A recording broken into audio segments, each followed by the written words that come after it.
Greetings, welcome everyone.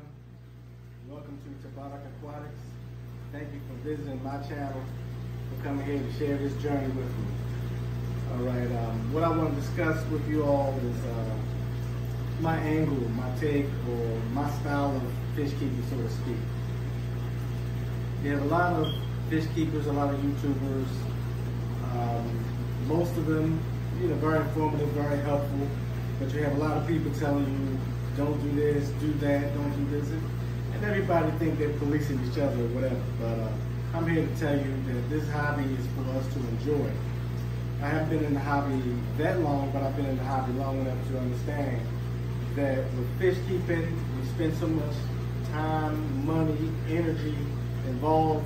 It's very important that you enjoy and you do it the way you feel best suited for you and learn along the way. Now, to be truthful, I'm going to lay out certain differences. You have people who believe in keeping monster fish, sort of, quote-unquote monster fish. Then you have people who like to keep nano tanks. Then you have people who like to keep single species tanks. And you have some people that feel like 3 or 4 fish in this huge tank is enough.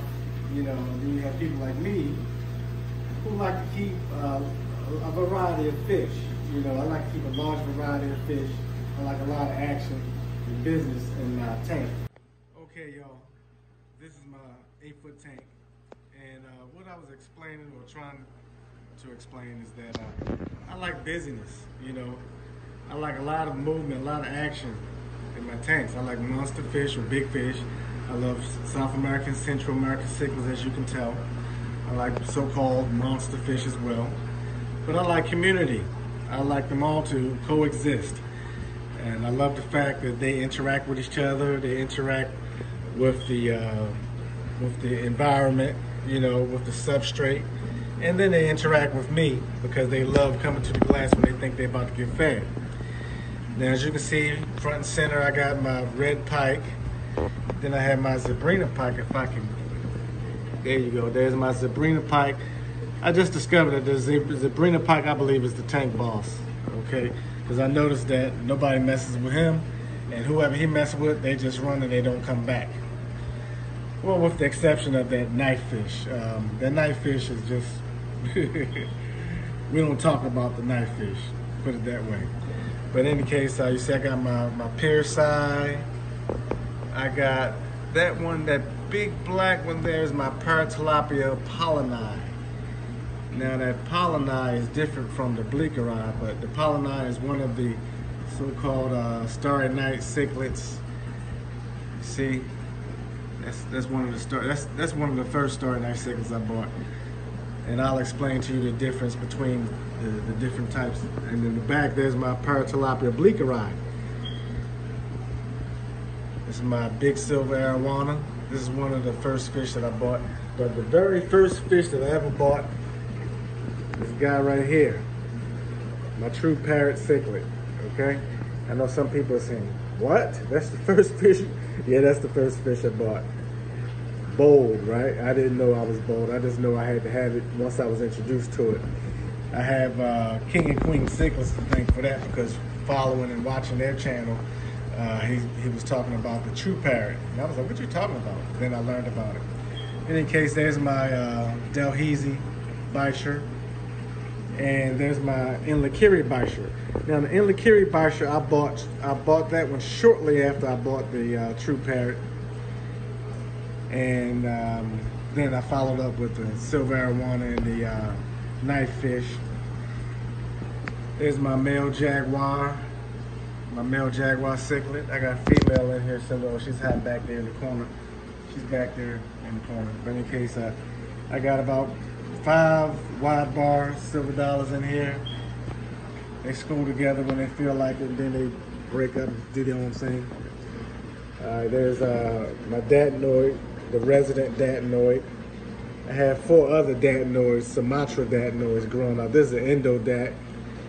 I prefer the 4-bar dats over the 3-bar dats, to those of y'all who know the difference, but I prefer the 4 bars. I got 4 more of the Sumatran dance growing out in one of my other tanks from here, but we'll talk about that. There's my longfin Oscar, my Polynide. There's my albino silver one. I forgot to talk about that one because completely beautiful, okay? And Ticulata pike right there. There's my another red pike hanging back there. So you see I got a lot of fish in here, and that's not all of them. There's my Albino Chichlid Pleco. That's what they call them, but I call them leucistic Pleco. I got a lot of action in this tank. There's my Cuban Cichlid right there. Watch out, Paratilapia Polynide. There's the Cuban Cichlid right there. So as you can see, now you see I got 2 true parrots in here, okay? All right, I like a lot of action, okay, in my tanks. And yes, it's heavily stocked, and it's going to be even more stocked because I got some baby monsters growing out in some of my other tanks. But the point is that keep fish the way you like. I like to keep a lot of fish. I like to keep community tanks. I like to keep the tank crowded and busy. And I know some of you might have an opinion about it and say, oh, it's overstocked, and this guy, oh, whatever, man. You know, you guys don't help me, you know, when it's time for water changes and stuff. If you come over and help me with the maintenance of these tanks, then we'll have a discussion at that point. But, you know, all you guys out there who keep fish, do what makes you happy. Just make sure you keep the fish healthy. Keep up on your water changes and your maintenance and all that stuff. Watch out for signs like you see that there. He gave my my Oscar a little kiss. See, Oscar's a little nicked up or whatever, but you see his fins. Fins are good. He's not all ragged, so he's not being abused. You know, what can I say?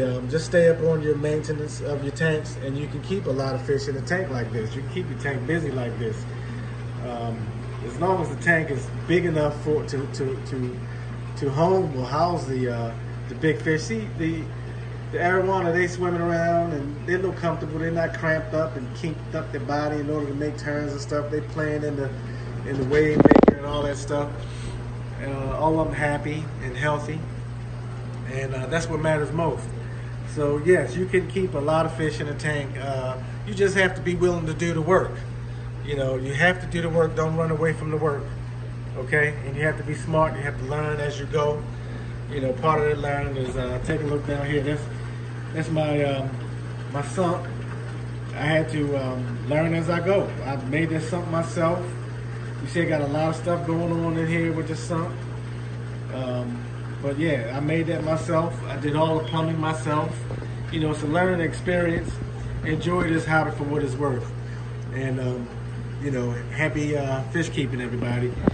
Thank you for joining me. I don't want to talk too much. Thank you. Please subscribe and hit the notification bell. I really appreciate you. Thank you.